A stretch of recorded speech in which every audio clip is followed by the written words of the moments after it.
Hello again, and thanks for waiting. Hey, I want to talk to you this morning. This story is called Teddy and Mrs. Thompson. What I want to read to you today is a story about a young man who didn't have half the things that maybe the kids in his classroom had.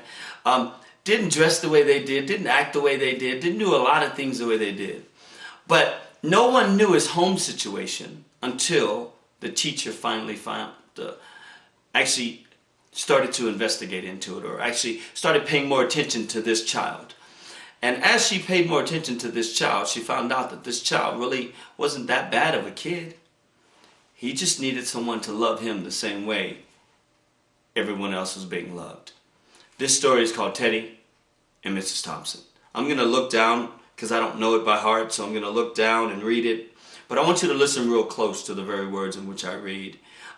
This story always touches me. It touches me because anytime I see that a kid is suffering or kid's in hurt, I reach out to them. But this touches me a lot because it's similar to my life story. I'm expecting you to listen to it today. Listen to it very well. And as you listen to it, I expect change to come in your life. I told you we're the motivator. Our whole purpose is to motivate. So listen real close as I read the story. Teddy and Mrs. Thompson. Mrs. Thompson was a school teacher who every year would say to her students, boys and girls, I love you all the same. I have no favorites. Of course, she wasn't being completely truthful. Teachers do have favorites, and what's worse, most teachers have students they simply do not like. Teddy Stallard was a boy that Mrs. Thompson simply did not like, and for good reason. He didn't seem interested in school. He wore a deadpan blank expression on his face. His eyes were glassy and unfocused. When she spoke to Teddy, he merely shrugged his shoulders. His clothes were mushed. His hair was unkempt. He wasn't an attractive boy, and he certainly wasn't likable. Whenever she marked Teddy's papers, she got a certain perverse pleasure out of putting X's next to the wrong answers. When she would put F's at the top of the paper, she did it with a flair. She should have known better. She had Teddy's records, and she knew more about him than she wanted to admit. The records read, first grade, Teddy shows promise with his work and attitude, but poor home situation. Second grade, Teddy could do better. Mother is seriously ill. He receives little help at home. Third grade, Teddy is a good boy, but too serious. He's a slow learner. His mother died this year. Fourth grade, Teddy is very slow, but well behaved. His father shows no interest. At Christmas time, the boys and girls in Mrs. Thompson's class brought her presents, piled them on her desk, and crowded around to watch her open them.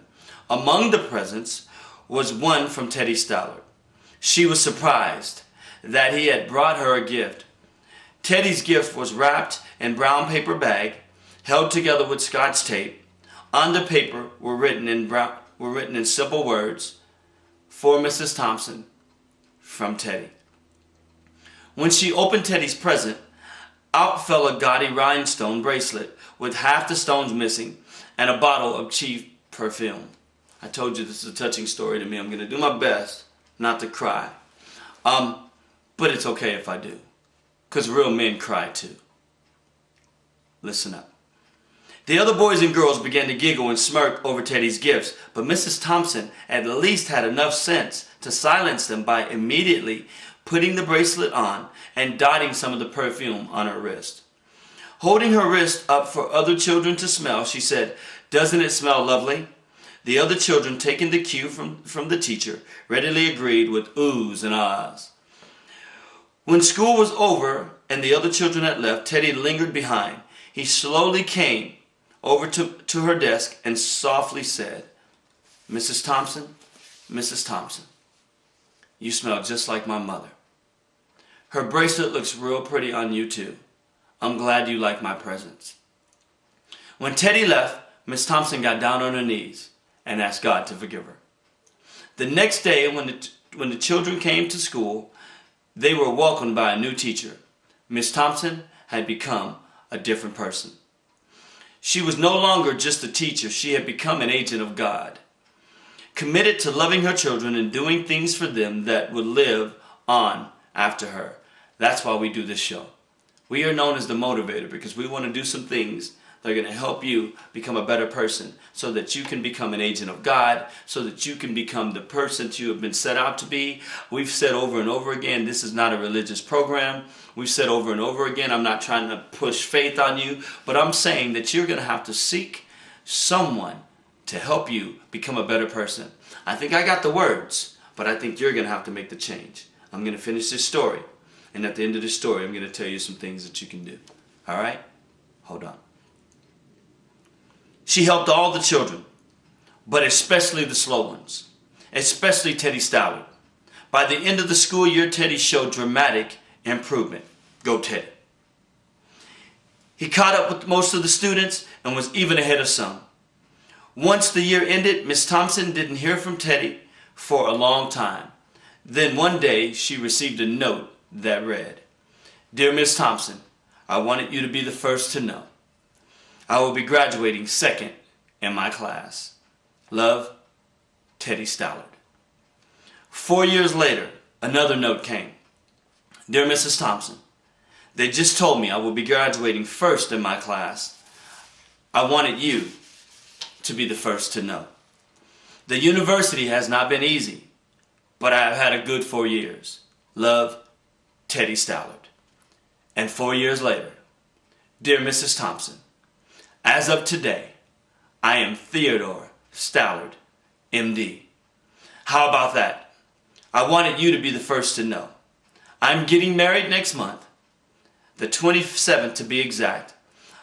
I want you to come and sit where my mother would have sat if she were here. You're the only family I have now. Dad died last year. Love, Teddy Stallard." Miss Thompson went to the wedding and sat where Teddy's mother would have sat. She deserved to be there. She had done something for Teddy that he could never forget. She spoke into his life when she realized that change had to come. Change didn't have to come to Teddy Stallard. Change had to come to Mrs. Thompson. So many people have told you that you cannot be something today. So many people have spoke some negative words in your life and said that you would never amount to anything just because of your economical, your social background, maybe even because of your color, maybe because of the school that you went to, maybe because of who your parents were. I don't know who they were that spoke those negative words to you, but I'm here to speak positive to you today to tell you that you can be whoever you want to be. This young man could have stayed in the rut that he was living in.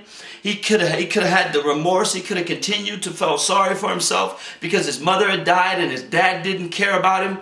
But Teddy decided to change. But it took someone to speak into his life to help him change. I'm speaking into yours today. I want you to change. I don't want you to be another statistic. Someone said you were going to be successful. Someone said you were going to be something.